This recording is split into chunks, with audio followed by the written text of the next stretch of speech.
بسم الله الرحمن الرحيم الحمد لله رب العالمين والصلاة والسلام على سيد الأنبياء والمرسلين محمد وآله وصحبه أجمعين أما بعد فأعوذ بالله من الشيطان الرجيم بسم الله الرحمن الرحيم وما أرسلناك إلا رحمة للعالمين صدق الله العظيم.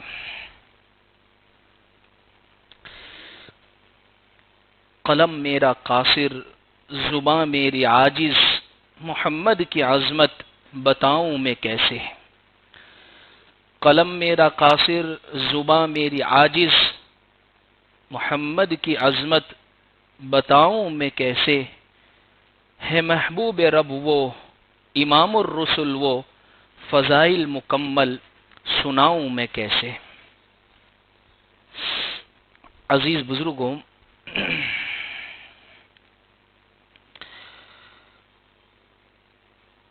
اس دنیا میں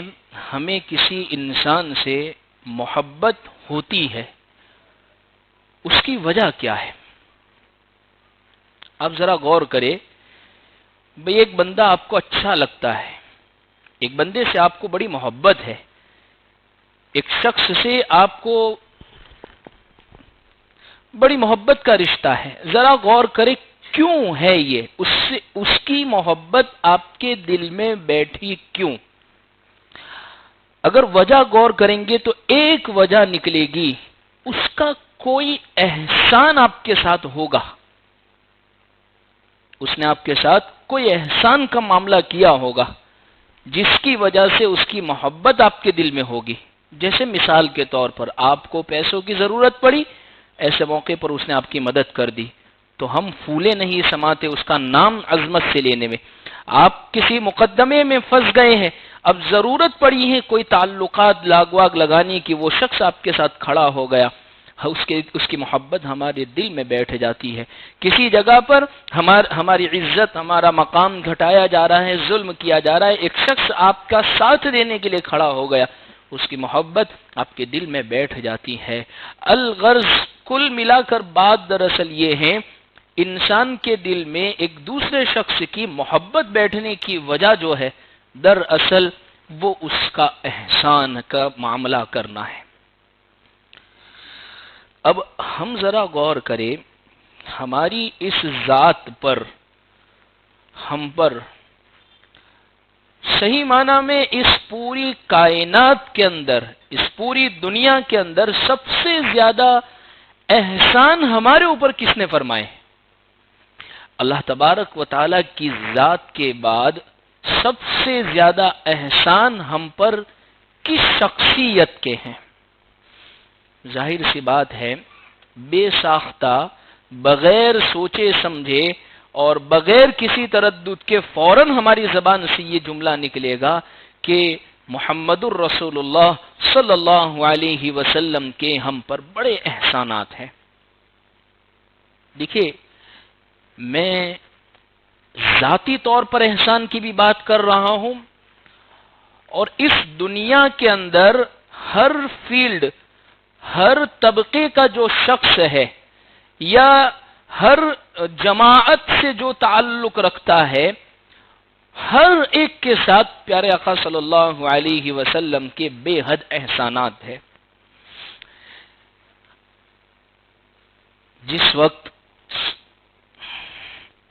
6 صدی عیسوی چل رہی تھی، اس وقت کے حالات کو تھوڑا سا غور کرنے کی ہمیں ضرورت ہے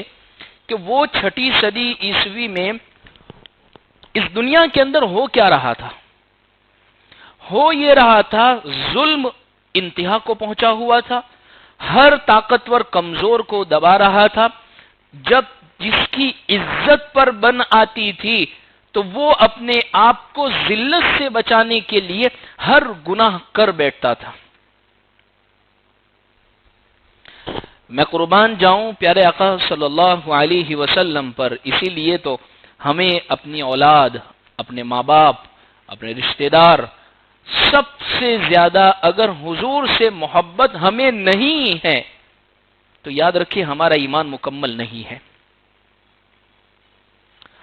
ہمارے ایمان کے مکمل ہونے کی نشانی ہماری مال، ہماری جان،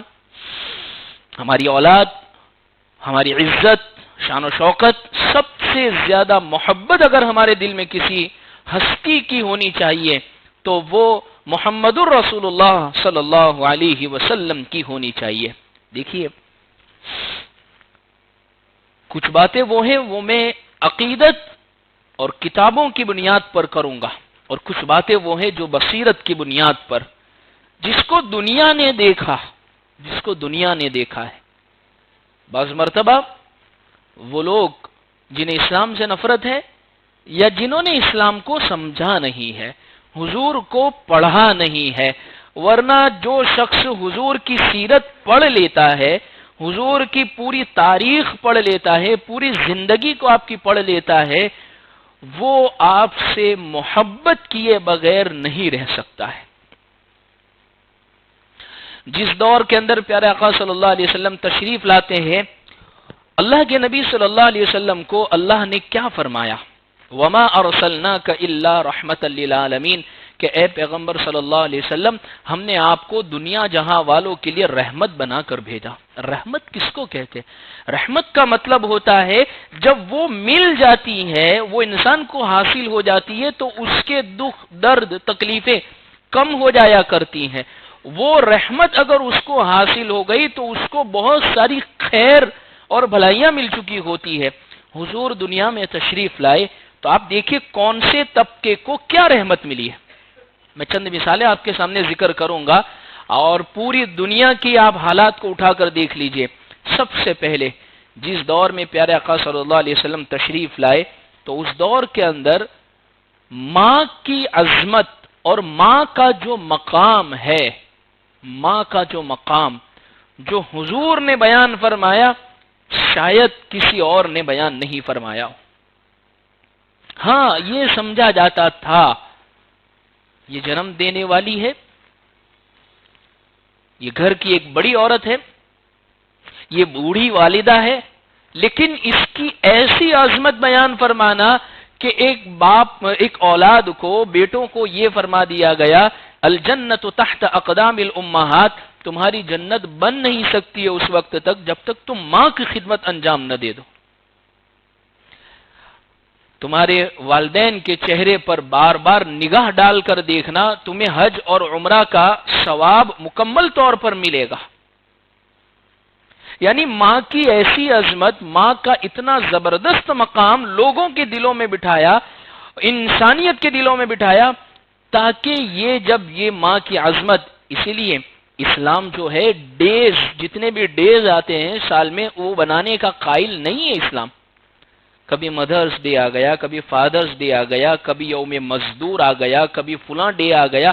اسلام تو یہ کہتا ہے کہ مدرس ڈے بنانے کی ضرورت نہیں، روزانہ ماں باپ سے محبت کرو، آپ کے لیے روزانہ مدر اور فادر ڈے ہے. یہ کس نے عظمت بیان فرمائی؟ ورنہ دنیا کو معلوم نہیں تھا کہ یہ ماں کا مقام کیا ہوتا ہے. آپ آگے چلے، بیٹی کا تو کیا تصور تھا. آج بھی عرب کی اور خانہ کعبہ کے سامنے کی جو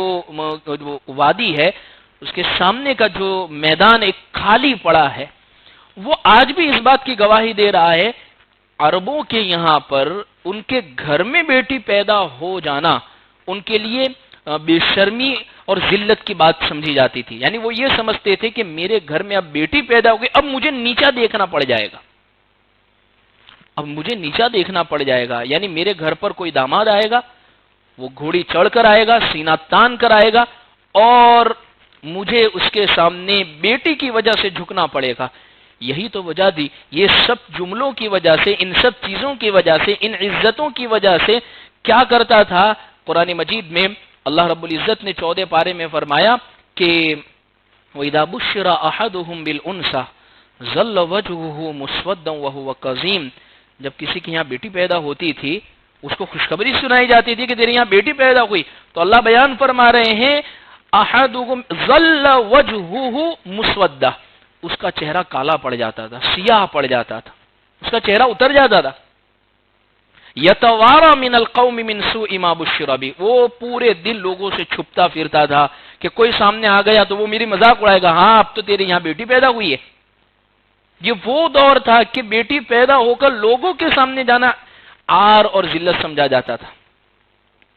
یا تو اس کے پاس یہ دو راستے ہوتے تھے ایسے شخص کے پاس جس کے پاس جی ہاں بیٹی پیدا ہوئی، یتوارا من القوم من سوء ما بشر بہ، یا تو وہ اس کو زمین میں زندہ دفن کر دے یا یہ ذلت کا داغ پوری زندگی برداشت کر لے۔ یہ ماحول تھا، صرف عرب کی نہیں بات کر رہا ہوں، اس کے علاوہ بھی دنیا کچھ اسی قسم کے حالات کے اندر مبتلا تھی۔ اس لیے کہ بیٹے کو اور مرد کو، نرینہ اولاد کو ایک عزت کی چیز اس زمانے میں سمجھا جاتا تھا۔ پیارے آقا صلی اللہ علیہ وسلم تشریف لائے، بیٹیوں کو وہ مقام آپ نے کہہ کے دیا اور کر کے بتایا۔ بیٹیوں کو جو عزت عطا فرمائی ہے، اللہ کے نبی صلی اللہ علیہ وسلم نے فرمایا جس کے یہاں 3 بیٹی پیدا ہوئی،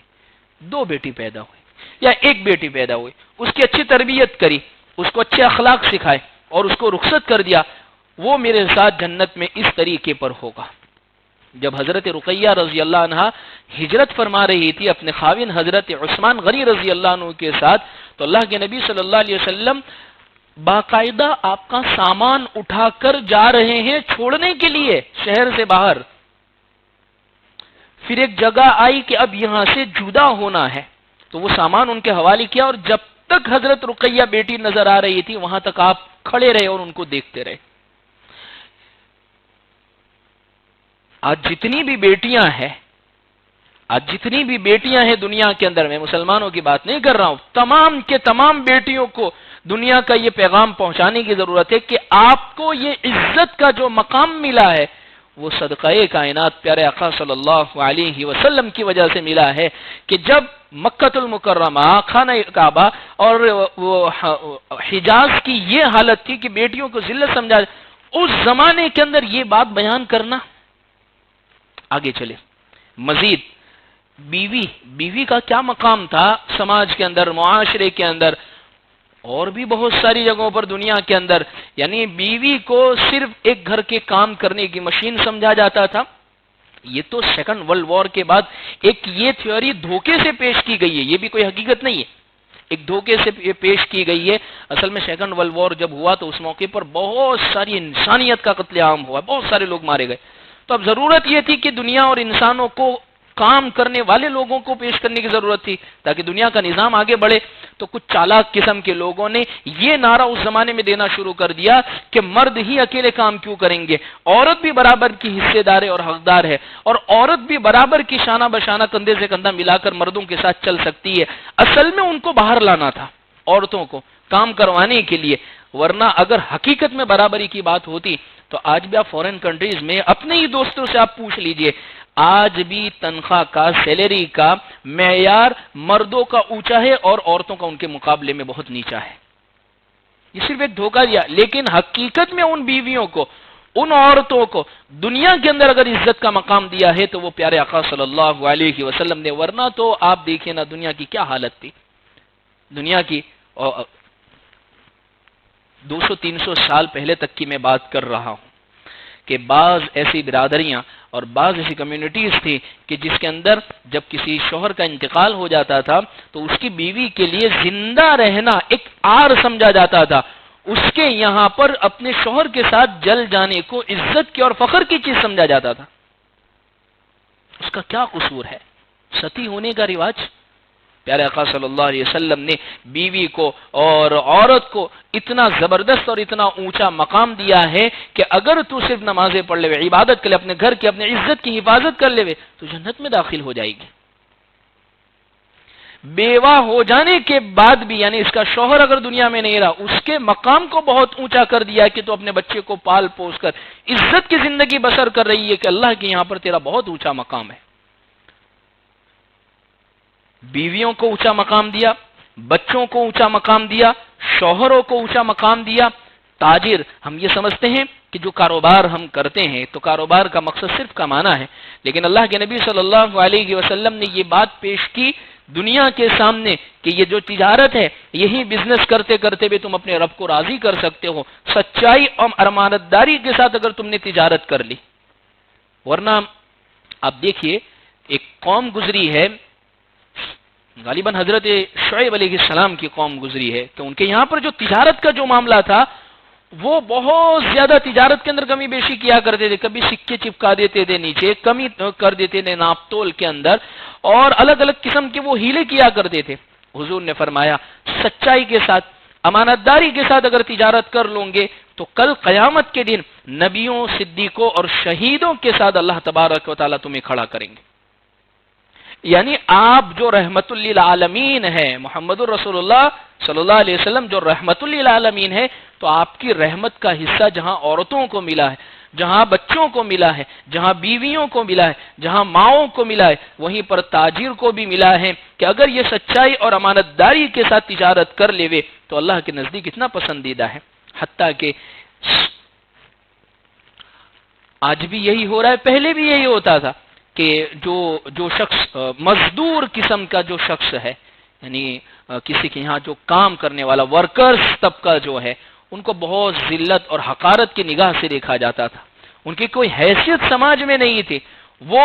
ایک یوں سمجھا جاتا تھا کہ یہ تو کام کرنے والے لوگ ہیں۔ اور آج بھی آپ دیکھیے بہت سارے ایسے لوگ جو کسی فیلڈ کے اندر کام کر رہے ہیں تو ان کو کوئی عزت کی نگاہ سے نہیں، یہ تو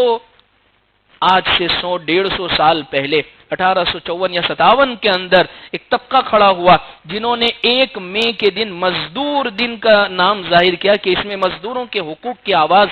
بلند کی جاوے گی، لیکن اللہ کے نبی صلی اللہ علیہ وسلم نے مزدوروں کے حقوق اپنے زمانے میں 1400 سال پہلے بیان کر دیے۔ ایک مرتبہ ایک صحابی آئے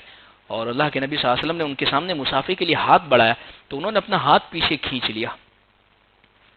تو اللہ کے نبی صلی اللہ علیہ وسلم نے فرمایا کہ آپ نے ایسا کیوں کیا؟ کہا حضور ابھی میں کھیت میں کام کر کے آ رہا ہوں، میرے ہاتھ پھٹ چکے ہیں اور اس کے اندر نشان پڑ چکے ہیں اور یہ گندے ہو چکے۔ اللہ کے نبی نے فرمایا کہ لاؤ وہی ہاتھ، ان ہاتھوں سے مصافحہ کیا، ان ہاتھوں کو بوسہ لیا، اور حضور نے فرمایا الکاسب حبیب اللہ،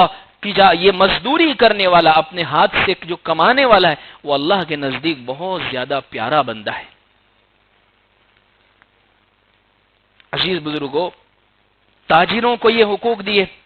اسی طریقے سے مزدوروں کو یہ حقوق دیے۔ یتیم آج بھی سماج کے اندر، معاشرے کے اندر یہ طبقہ بہت ہی کمزور سمجھا جاتا ہے۔ اللہ کے نبی صلی اللہ علیہ وسلم خود دنیا میں یتیم بن کر تشریف لائے اور یتیموں کے مقام کو بیان فرمایا۔ اللہ قرآن میں فرماتے ہیں ارأیت الذی یکذب بالدین فذلک الذی یدع الیتیم، آپ دیکھتے ہیں ایسے شخص کو جو اللہ کے دین کو جھٹلاتا ہے اور یتیم کو دھکے دیتا ہے، یہ اللہ کے نزدیک بہت زیادہ ناپسندیدہ ہے۔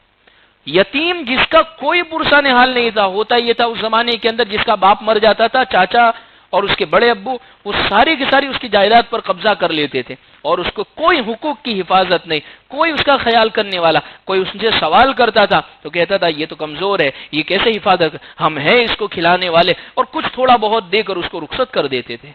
اس زمانے کے اندر یتیم کے ایسے حقوق کہ ایک مرتبہ پیارے آقا صلی اللہ علیہ وسلم نے یہ بات ارشاد فرمائی، جس گھر میں صرف یتیم ہے اور اس کی اچھی وہاں پرورش کی جاتی ہے اور اس کی وہاں عزت کی جاتی ہے، اللہ کے نزدیک وہ گھر بہت زیادہ پسندیدہ ہے، اللہ کی خاص رحمتیں ان گھروں کے اوپر اترتی۔ دیکھیے ایک بات ذہن میں رکھے، یہ جو تمام باتیں ہیں اس ماحول میں ہمارے لیے بیان کرنا بہت آسان ہے،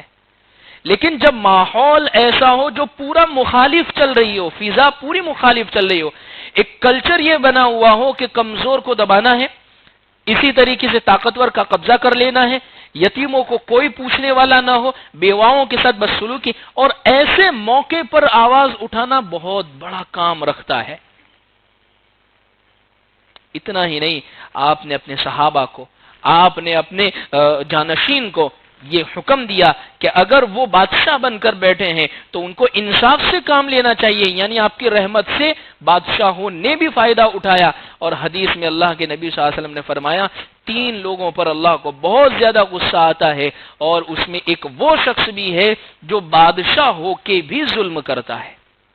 یعنی بادشاہوں تک کو اللہ کے نبی صلی اللہ علیہ وسلم نے یہ حقوق دیے ہیں، اور ان کی رحمت سے، حضور کی رحمت سے بادشاہوں نے بھی حصہ حاصل کیا ہے۔ الغرض عزیز بزرگوں، اس لیے قرآن مجید میں جو بار بار یہ بات ذکر کی جاتی ہے وَمَا أَرْسَلْنَاكَ إِلَّا رَحْمَةً لِّلْعَالَمِينَ، اس کی سب سے بڑی وجہ یہ ہے کہ آپ کی رحمت نے پوری دنیا کو فائدہ پہنچایا۔ دیکھیے سماج کا ایک طبقہ، بوڑھا، کمزور، ان کا کوئی پرسان حال نہیں ہوتا ہے۔ آدمی بھی جب تک کما رہا ہے بہت اچھا لگتا ہے، لیکن جب کمانا اس نے چھوڑ دیا، وہی والد، وہی باپ، وہی بوڑھا، وہی کمزور جس نے پوری زندگی محنت کر دی، لیکن جب وہ بڑھاپے کی عمر کو پہنچ جاتا ہے، دوسرے تو بہت دور ہے، خود اس کی اولادیں اس کی عزت اور احترام کرنا چھوڑ دیتے۔ ان لوگوں کے لیے اللہ کے نبی صلی اللہ علیہ وسلم نے فرمایا ابغونی فی الضعفاء فانما تنصرون وترزقون بضعفائکم، مجھے اگر تلاش کرنا ہو تو مجھے کمزوروں میں ڈھونڈنا، بوڑھوں میں ڈھونڈنا، معذوروں میں ڈھونڈنا، میں وہیں پر ملوں گا۔ اور فرمایا کہ تمہاری جو مدد کی جاتی ہے بعض مرتبہ، تمہارے ساتھ جو عزت کا معاملہ کیا جاتا ہے اور تمہیں جو روزی دی جاتی ہے وہ تمہارے کمزوروں کی وجہ سے دی جاتی ہے۔ ہم یہ سمجھتے ہیں میں نے ایک ذہن بنا لیا ہے، اللہ نے مجھے ذہنی صلاحیت دی ہے، مجھے ہنر آتا ہے، لیکن ہمارے ہنر کا اس میں کمال نہیں ہوتا۔ کمال اس میں یہ ہوتا ہے کہ کوئی بوڑھا، کوئی کمزور، کوئی معذور ہمارے گھر میں ہوتا ہے، اللہ ان کی وجہ سے ہمیں روزی دے رہے ہوتے۔ یہ ساری باتیں پیارے آقا صلی اللہ علیہ وسلم نے اس زمانے میں بیان فرمائی جہاں پر ان لوگوں کی عزت کا کوئی تصور نہیں تھا۔ بیواؤں کے حال کو اٹھا کر دیکھ لیجئے، اور اسی طریقے سے وہ لوگ جو خاص طور پر جو بوڑھاپے کو پہنچ گئے، ان کا کوئی پرسان حال نہیں تھا۔ اس لیے عزیز بزرگوں، ہم یہ جو بار بار بات کہتے ہیں کہ اللہ کے نبی صلی اللہ علیہ وسلم یہ رحمت للعالمین ہے، آپ کی رحمت اتنی زبردست ہے، یہ وہ میں نے مثالیں بیان کی ہے، جس کو دنیا کو پڑھنے کی ضرورت ہے۔ اگر کوئی شخص یہ کہتا ہے کہ مجھے نبی کی محبت سے کیا فائدہ ہوا ہے، تو اسے اپنی زندگی کے اندر طبقے میں غور کرنے کی ضرورت ہے۔ بہت سارے ایسے مقامات اس کو ملیں گے جہاں پر اس کے حق اور اس کے حق کو دلانے کے لیے نبی صلی اللہ علیہ وسلم نے اپنے زمانے کے اندر آواز اٹھائی تھی۔ نبی صلی اللہ علیہ وسلم نے اس کو حکم دے کر، اتنا ہی نہیں حتیٰ کہ جانور جو بے زبان ہے، اس زمانے میں کیا ہوتا تھا، بارش نہیں آتی تھی تو لوگ جانوروں کی دم کے اندر آگ لگا دیتے تھے اور وہ دوڑا کرتا تھا، اور اس کے دوڑنے کی وجہ سے وہ جب آگ آگے پہنچتی تھی اور اسے جب تکلیف ہوتی تھی وہ بہت چیختا تھا، بہت زیادہ چلاتا تھا، تو لوگ بیٹھے بیٹھے ہنستے تھے اور یہ سمجھتے تھے کہ اب یہ تڑپ رہا ہے تو اس کے تڑپنے کی وجہ سے بارش ہوگی۔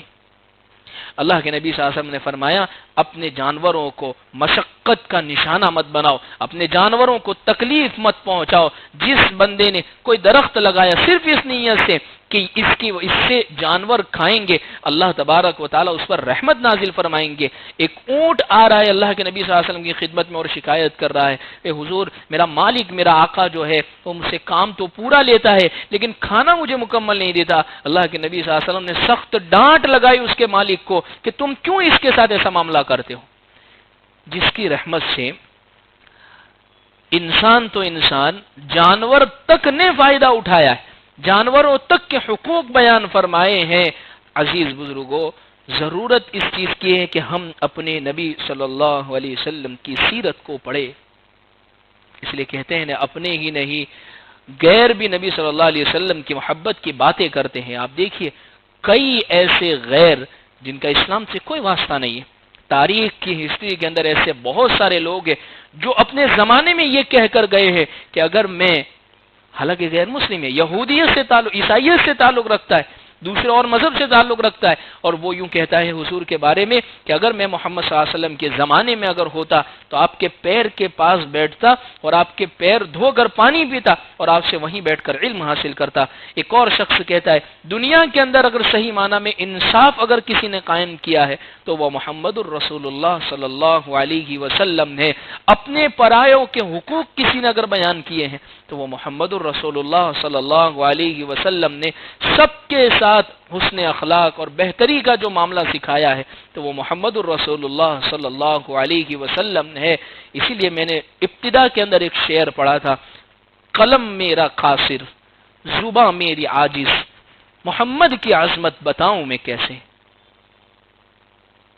حضرت حسان بن ثابت کا وہ شعر یعنی جنہوں نے تعریف کر کے آخری قلم توڑ دیا ہے، اس سے زیادہ بہتر اب اچھی آپ کی تعریف نہیں کوئی کر سکتا ہے۔ وَأَحْسَنَ مِنْكَ لَمْ تَرَ قَطُّ عَيْنِي وَأَجْمَلُ مِنْكَ لَمْ تَلِدِ النِّسَاءُ کہ پیارے آقا، آپ سے بہترین اور آپ سے خوبصورت اس دنیا میں کوئی تشریف نہیں لایا، اور آپ سے خوبصورت اور آپ سے بہترین آج تک کسی ماں نے جاننے والے نے نہیں جانا۔ یعنی میں قربان جاؤں، آپ کا سونا اللہ کو ایسا پسند آتا ہے کہ آپ کے سونے کے اوپر بھی اللہ تبارک و تعالیٰ ایک حکم نازل فرما دیتے ہیں۔ حضرت بلال رضی اللہ عنہ کو حضور فرماتے ہیں، بلال آج رات آپ پہرا دیں گے۔ اللہ کے نبی صلی اللہ علیہ وسلم ٹھیک ہے، حضرت بلال رضی اللہ عنہ پہرا دے رہے، اور فجر کا وقت ہوا، حضرت بلال کی آنکھ لگ گئی، اور اس وقت آنکھ کھلی کہ سورج بالکل سر پر آ چکا تھا۔ اللہ کے نبی صلی اللہ علیہ وسلم ایک دم اٹھے، بلال کو اٹھایا، بلال آپ نے جگایا نہیں؟ تو فرمایا، حضور جس ذات نے آپ کو سلا دیا اس ذات نے مجھے بھی سلا دیا، لیکن میں قربان جاؤں، اللہ کے نبی صلی اللہ علیہ وسلم نے فرمایا اس موقع پر، یعنی آپ کے سونے نے بھی اللہ تبارک و تعالیٰ نے حکمت یہ رکھی ہے، امت کو یہ معلوم ہوا کہ اگر نماز قضا ہوتی ہے تو قضا کرنے کا طریقہ پھر کیا ہونا چاہیے۔ آپ جب اس موقع پر سوئے، یہ نماز قضا ہوئی، تو اس موقع پر امت کو پتا چلا نماز کیسے قضا ہوتی ہے۔ آپ ایک مرتبہ بھول گئے، آپ کی بھول بھی اللہ کی طرف سے تھی، لیکن وہ بھولنے کے اوپر بھی اللہ تبارک و تعالیٰ نے بہترین حکم نازل فرما دیا۔ عصر کی نماز آپ نے پڑھائی، 2 رکعت پر آپ نے سلام پھیر دیا، صحابہ نے کسی نے لقمہ نہیں دیا۔ نماز کے بعد صرف حضرت ابوبکر صدیق کی ہمت ہوئی کہنے کی یا پوچھنے کی بڑی ادب کے ساتھ، حضور کیا نماز ہی 2 رکعت ہو گئی ہے یا آپ بھول گئے ہیں؟ تو حضور نے فرمایا نہیں، میں بھول گیا ہوں۔ پھر اس موقع پر سجدہ سہو کے مسائل اللہ کے نبی صلی اللہ علیہ وسلم نے امت کے سامنے کہ اگر نماز میں بھول ہوتی ہے تو اس نماز کی بھول کو کیسے سدھارا جاتا ہے۔ یعنی عزیز بزرگوں، رحمت للعالمین جو آپ کی ذات ہے، اللہ نے جو قرآن میں بیان فرمایا، آپ کی رحمت سے ساری ہی انسانوں نے فائدہ اٹھایا ہے۔ جتنی مکمل تاریخ اور جتنی بہترین زندگی آپ کی ہے، پڑھنے کی ہمیں ضرورت ہے۔ ہم اللہ سے دعا کرتے ہیں اللہ تبارک و تعالی ہمیں صحیح معنی میں پیارے آقا صلی اللہ علیہ وسلم کی محبت اور عظمت نصیب فرماوے، اور ہمیں آپ کی سیرت مبارکہ پڑھنے کی توفیق عطا فرمائے۔ وآخر دعوانا ان الحمد للہ رب العالمین۔